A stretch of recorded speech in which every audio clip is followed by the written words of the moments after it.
Yo no sé vosotros, pero yo nunca me hubiese imaginado al CEO de MicroStrategy en la misma foto que el CEO de GameStop. Y sin embargo, aquí lo tenemos. En el vídeo de Finanzas de Chill de hoy vamos a explorar la teoría que está rulando por Twitter, por X, de que posiblemente GameStop podría adoptar una tesorería en Bitcoin y que eso explicaría esta foto y que explicaría otra serie de cosas. He dedicado mi mañana a investigar este tema, he recopilado toda la información y os voy a dar mi tesis y mi teoría sobre qué es lo que veo. Antes de empezar el vídeo me gustaría decir que nada de lo que yo diga es una recomendación de inversión. Yo soy un ape, ¿vale? Que en su día participó en el movimiento de GameStop, del Diamond Hands con los monos y tal.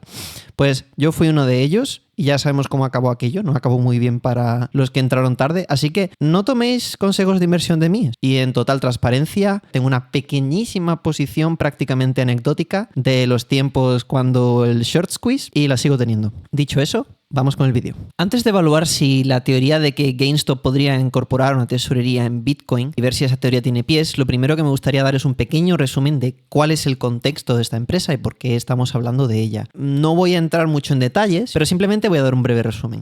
En resumidas cuentas, esta empresa, lo que pasaba con ella es que es una zombie company. Una zombie company es una empresa que, por el tipo de modelo de negocio que tiene, le resulta muy difícil expandirse y conseguir incrementar sus ganancias o conseguir invertir dinero de tal manera que el negocio crezca. En definitiva, es una empresa que ha llegado a un punto de estagnación de crecimiento, que es incapaz de crecer más allá del punto en el que está. Esta empresa GameStop no es un caso aislado. El mercado bursátil está completamente lleno de empresas que, a pesar de ser empresas que tienen unos ingresos, son incapaces de escalar a partir de cierto punto. El motivo por el que existen estas empresas es porque hay empresas más grandes que tienen una posición de casi monopolio o oligopolio sobre ciertos mercados y que al final impiden el crecimiento de estas empresas más pequeñas, aunque no voy a entrar en detalle en cómo esas mecánicas funcionan. Y además de eso existen otras dinámicas de mercado más complejas que en muchos casos impiden el crecimiento de estas empresas o incluso pueden llegar a intentar provocar su cierre, como era el caso de GameStop. El caso de GameStop en particular, lo que sucedió es que había hedge funds, o sea, gestoras privadas de capital, que se estaban dedicando a poner posiciones en corto en esta empresa, en tal medida que incluso la cantidad de acciones que tenían en corto, la cantidad de acciones que habían pedido prestadas de otra persona para venderlas a mercado, era tan grande que superaba el 100% de las acciones de la empresa. Es decir, había posiciones en corto por más del 100% de todas las acciones de la empresa que existen, lo cual técnicamente sería imposible. Es decir, ¿cómo puedes tú vender más del 100% de lo que existe de una cosa? Bueno, pues la explicación a esto es que existe una práctica llamada naked shorting donde tú puedes vender algo que no tienes y todo esto creó un gran revuelo en los mercados. No quiero entrar más en explicaciones sobre qué sucedió con GameStop porque realmente este vídeo no va de eso, insisto, podría hacer un vídeo al respecto, pero ahora mismo lo que me gustaría explicar es lo siguiente. Existen dos grupos de personas en Internet que piensan dos cosas diferentes sobre GameStop. Un primer grupo piensa que hubo una dinámica muy interesante en los mercados, pero que todas estas posiciones en corto, todos esos hedge funds, cubrieron sus posiciones y por tanto salieron del entuerto en el que se encontraron cuando la gente empezó a comprar esas acciones y empezó a holdear esas acciones, empezó a no venderlas para que ellos no pudiesen cubrir esos cortos que no tenían una acción subyacente. Hay gente que piensa que cuando pasó toda esta euforia y cuando el mercado empezó a subir, a través del volumen, a través de la cantidad de acciones tan grande que cambiaban manos, los hedge funds tuvieron una oportunidad de cubrir sus posiciones en corto gracias a ese volumen. Incuestionablemente hubo casos de manipulación de mercado y la SEC no persiguió este caso tanto como debería haberlo hecho, porque creemos que la anterior administración tenía una Securities and Exchange Commission que era corrupta, con Gary Gensler al frente y toda la anti-crypto army, etc. Pero bueno, eso es harina de otro costal. El tema que nos interesa ahora es que el primer grupo de personas piensa que los hedge funds cubrieron sus posiciones en corto. Luego hay un segundo grupo de personas. Este segundo grupo de personas lo que piensa es que los hedge funds nunca cubrieron sus posiciones y que a través de jugar con opciones y con dark pools y con otra serie de métodos para ofuscar la realidad, lo que hicieron es hacer parecer que habían cubierto sus posiciones en corto sin que realmente lo hubiesen hecho. Es decir, que este segundo grupo de personas, que son un poco más conspiranoicos, piensan que nunca se cubrieron esas posiciones en corto y siguen estando ahí, Lo que pasa es que no tienen forma de cubrirlas y por tanto lo que han hecho es intentar ocultarlo utilizando trucos. Yo personalmente no pertenezco a ninguno de estos dos grupos, es decir, yo he investigado el tema en la profundidad que he podido y no he encontrado pruebas concluyentes que demuestren que los unos o los otros tengan razón. Explicado esto, vamos a ver qué es lo que yo he encontrado en mi investigación. Tenemos aquí un tuit de Ryan Cohen donde dice: Trump ha ganado 3 elecciones seguidas, hablando del fraude, supuesto fraude que podría haber habido electoralmente en 2020 donde ganó Joe Biden. Otro tuit de él de octubre diciendo: Trump is the shit, en plan, Trump es el mejor. Aquí tenemos otro del 6 de noviembre diciendo: apostaría a que Joe Biden está votando por Donald Trump. Y el 13 de julio de 2024 puso un tuit que decía Trump 2024 y una bandera de Estados Unidos. En definitiva, lo que podemos ver es que Ryan Cohen claramente es pro-Trump y ha sido pro-Trump todo el año pasado. Por algún motivo era favorable a esa nueva administración. Como ya hemos cubierto anteriormente en el canal, parece que Eric Trump, el hijo de Donald Trump, tiene una relación personal con Michael Saylor que data de hace muchos años. Aquí tenemos una foto de ellos dos en Mar-a-Lago. Entonces, esto explicaría la cercanía que pueden tener estas dos personas, que se pueden conocer a través del círculo de personas que rodean al nuevo presidente de los Estados Unidos. Por tanto, eso explicaría esta foto. ¿Qué es lo que sucede? Que esta foto no puede evitar incitar una duda y que nos hagamos una pregunta, que es: ¿qué pueden haber hablado estas dos personas? Porque Michael Saylor era el director de una empresa que era una zombie company que no podía hacer crecer más, y él siempre habla de que él tenía 2 opciones, una muerte rápida o una muerte lenta.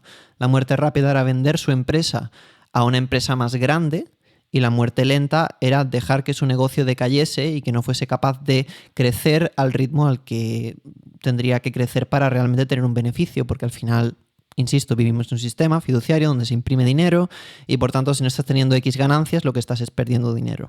Entonces al final de una persona a otra que entiende lo que es una zombie company, que entiende toda la manipulación que hay de mercado por parte de las gestoras de fondo y toda la corrupción que hay detrás de todo lo que es la bolsa, podríamos especular que podrían haber circulado ciertos consejos o ciertas recomendaciones. Todo esto es especulación. No tenemos pruebas, pero para mí tendría sentido que Michael Saylor le dijese a Ryan Cohen: oye, ¿y por qué no coges todo ese dinero que tienes y compras Bitcoin con él? Porque ¿qué efecto tendría eso? Si comprase Bitcoin con el dinero que tienen en metálico en la columna de activos de GameStop, tendría el efecto de la tesorería de Bitcoin. ¿El efecto de la tesorería de Bitcoin cuál es? Pues que pones un suelo al precio de la acción, que es la cantidad de Bitcoin que tienes en tesorería multiplicado por su valor de mercado. Un momento. Aquí Finanzas de Chile en Post. Estaba editando el vídeo y me he dado cuenta de que me falta un detalle muy importante que mencionar para toda la tesis. Esta es la cuenta de Ryan Cohen, cuenta verificada. Es él, es el CEO de GameStop. Tiene solo 2 cuentas a las que sigue. Y esas 2 cuentas son GameStop, que es la cuenta de su empresa, y Bitcoin Magazine. Estimo que esto es un detalle que no podía pasar por alto y que era importante incluir en el vídeo. Seguimos. Entonces, vamos a ver algunos datos sobre GameStop. Lo primero es que si entramos a ver cuál es el interés en corto que tiene esta acción, es decir, cuántas acciones están en corto, la cifra que yo he encontrado aquí son 30,33 millones de acciones, o un 7,4% de las acciones flotantes, ¿vale? Las acciones flotantes son 408 millones. Entonces, 30 sobre 408 es un 7,5% aproximadamente. Es decir, ese interés en corto de un 140% no es manifiesto ya en los mercados. No sabemos si eso podría haber sido ofuscado mediante trucos de mercado o si realmente solo hay un 7% de acciones que están en corto. Sea como sea, el primer dato que tenemos que tener en cuenta es que ya no parece, la cifra oficial no parece reflejar que haya un interés en corto tan grande en esta acción. Y yo diría que es lógico y es sensato, porque al final las gestoras de fondos que hicieron toda esta maniobra aprendieron una valiosa lección, que es que al final el retail, la gente como nosotros, vio esa asimetría en el mercado e intentó ir a llevarlos a la bancarrota. Eso fue el movimiento de GameStop. Ese es este movimiento que vemos aquí en 2021. Y fijaros, imaginaros que estáis en corto en esta acción y que estáis apostando en que el precio va a bajar y pasa esto.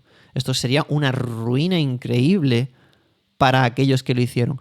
Por tanto, yo creo que aprendieron su lección y me costaría imaginar que esas posiciones en corto todavía existiesen. Sea como sea, desde que sucedió aquel fenómeno, el precio de la acción explotó. Estamos hablando de ir desde los $5 por acción hasta los 120 o 120 y algo. Luego caer rápidamente, luego volver a subir. Fue muy volátil, ¿no? Y fue muy emocional todo este proceso. Lo que podemos ver es que al final, todo el tiempo que ha pasado, hace ya 4 años, el precio de la acción pasó de valer $5 a actualmente valer $27. Es decir, que el precio de la acción incrementó a raíz de este movimiento y la gente que tiene acciones, mucha gente, sigue aguantando esas acciones en su cartera. Por ejemplo, yo sigo teniendo las que compré en su día, que a pesar de que lo hice un poco por las risas y lo hice un poco y eso es casi testimonial en mi portfolio, sigo teniendo esas acciones y no voy a vender esas acciones. Otra cosa notable que podemos ver es que el precio de la acción de entrada no parece estar fuera del rango que ha tenido, digamos, los últimos 2, 3, 4 años. Es decir, el rango está entre los $10 por acción y los $40 por acción. Más o menos parece que se haya mantenido ahí. Es decir, que esta especulación no parece haber impactado el precio de la acción tanto como en su día se vio impactado por todo el tema del short squeeze y por todas las teorías en Wall Street Bets. Otro dato interesante que podemos ver si entramos en una plataforma que nos permita analizar los datos financieros de la empresa es que si tú miras la balance sheet, si tú miras el balance financiero, podemos encontrar que ellos tienen, a fecha de 2 de noviembre de 2024, 4,6 mil millones de dólares. Estos son 4.600 millones de dólares. Me cuesta muchísimo decir estas cifras porque en inglés simplemente dices 4 billones, pero en español el billón español no es igual que el billón americano. Pero sea como sea, 4.600 millones de dólares que tienen en cash, en dólares. Lo que la especulación dice, lo que la teoría dice es que ellos podrían coger esto y convertirlo en Bitcoin. Y eso les permitiría comprar la friolera de 46.000 Bitcoin. Todo esto suponiendo que los compran a un precio de mercado de $100.000 por Bitcoin. Para los que no os fiéis de mí, aquí tenéis la cuenta, es una tontería. Entonces, la siguiente pregunta que cabe hacerse es, bueno, y dentro de las empresas que tienen tesorerías en Bitcoin, ¿dónde se situaría entonces GameStop? Es decir, dentro del ranking de cuánto Bitcoin tienen las empresas que tienen, ¿dónde podríamos colocar a GameStop después de esa hipotética adquisición? Si nos fijamos, la empresa que más tiene es MicroStrategy, con cerca de $500 millón de Bitcoin en tesorería, y la siguiente por debajo tiene un orden de magnitud menos. Tiene 45.600 Bitcoin, y esa sería Mara Holdings. Si volvemos a la cifra que hemos calculado, podríamos decir que GameStop se ubicaría entre la segunda y la tercera empresa con más Bitcoin en su tesorería del mundo, porque ya la siguiente por debajo, que es Riot, tiene 18.000, que es mucho menos. Sin embargo, la cantidad que le sale sería la cantidad parecida a Marathon, entonces al final estarían las dos ahí más o menos compitiendo por el segundo puesto. Entonces, lo que estoy diciendo es que si esto sucediese, GameStop pasaría a ser la empresa número 2 en el mundo en cuestión de tesorerías de Bitcoin. Tendría la segunda tesorería de Bitcoin más grande del mundo. Yo no sé vosotros, pero yo me imagino que la gente en Wall Street Bets encontraría esto como mínimo llamativo. Y lo que yo creo es que esto podría incentivar una segunda ola donde la gente en Wall Street Bets por fin se interesa en Bitcoin y se interesa en MicroStrategy, se interesa en todo el tema de las tesorerías en Bitcoin, investigan ese tema y podría, hipotéticamente, entrar GameStop en un nuevo ciclo de movimiento alcista y podríamos ver un furor o una especulación semejante a la que vimos en su día con el short squeeze, con esta nueva narrativa de la tesorería de Bitcoin de GameStop. Entonces, la siguiente pregunta que habría que hacerse es, bueno, y suponiendo que eso es así, ¿qué les pasa a las empresas? ¿Existe algún precedente de empresas que adoptan tesorerías en Bitcoin? ¿Qué les pasa? ¿Cómo se desarrolla el precio de esas empresas? Pues he buscado un par de referencias. Una de ellas sería Semler Scientific. El 28 de mayo del año pasado adoptaron una tesorería en Bitcoin y podemos ver qué ha sucedido con esa empresa. La tesorería en Bitcoin se adoptó aquí en este punto, la acción valía $23 y la acción actualmente, después de haber pasado por una montaña rusa, aunque realmente de ese valor base de esos 23 no bajó ya, aunque subió y luego bajó, no bajó de ese punto, o sea que eso fue el fondo del precio de la acción. Hemos llegado a verla tan cara como $80 por acción y actualmente está a $52 por acción. Es decir, que su precio se ha desarrollado entre un múltiplo de 3 y un múltiplo de 2 veces lo que era en el momento en el que adoptaron esa tesorería. Otro ejemplo que podemos mirar es Metaplanet. Metaplanet adoptó una estrategia de Bitcoin semejante y la fecha, si no me equivoco, es el 13 de noviembre de 2024. No, me equivoco. La fecha es mayo de 2024. ¿Vale? Pues aquí tenemos el punto en el que adquieren esa tesorería en Bitcoin. Nos podemos fijar que el valor de la acción era 350, esto creo que está en yuanes, si no me equivoco, porque es una empresa japonesa. Y podemos ver que el precio de la acción nunca bajó de ese precio.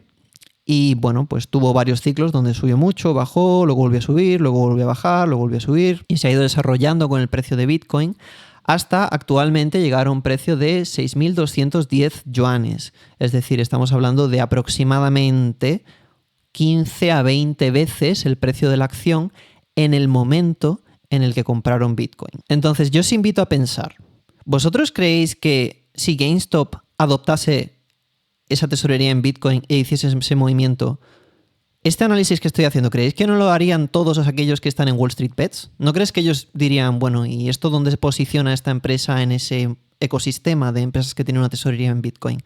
¿Y qué ha pasado? ¿Qué precedentes tenemos de empresas anteriores que han hecho esto y qué desarrollo han tenido en su precio? Porque yo me imagino que eso sería el caso. Y esa comunidad es una comunidad muy grande, de gente que sabe lo que significa comprar algo y sostenerlo, sube o baja de precio. Gente que entiende lo que es tener una tesis, aunque sea una tesis un poco conspiranoica o un poco disparatada, y es gente que en definitiva está deseando encontrar una narrativa para una acción que sea válida y les permita anticiparse al resto del mercado, tomar posiciones en esa acción, posiciones que no van a vender, para beneficiarse de un desarrollo futuro grande del precio de la acción. Y si existen estos precedentes con otras empresas que lo han hecho y les ha salido bien, ¿por qué no iba a salirle bien a GameStop?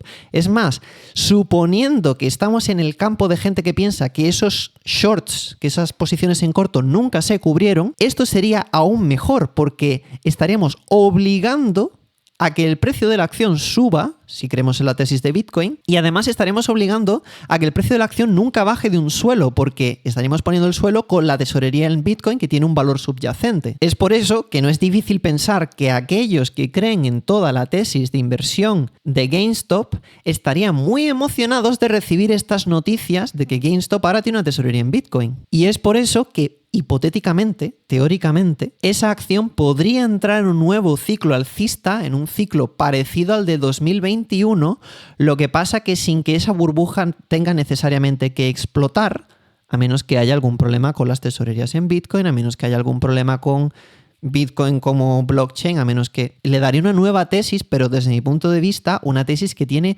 mucha más robustez que la tesis de entonces. Porque la tesis de entonces ya no nos sirve desde el punto de hora en el que los shorts podrían haber cubierto sus posiciones con el volumen. Pero en esta nueva tesis, el hecho de que el precio de la acción suba no depende de que otra persona esté perdiendo dinero, sino que depende de que el activo subyacente crezca de valor. Entonces, en definitiva, aunque ya lo he dicho antes, lo vuelvo a decir, nada de esto es un consejo de inversión. Voy a decir lo que yo realmente pienso sobre esto.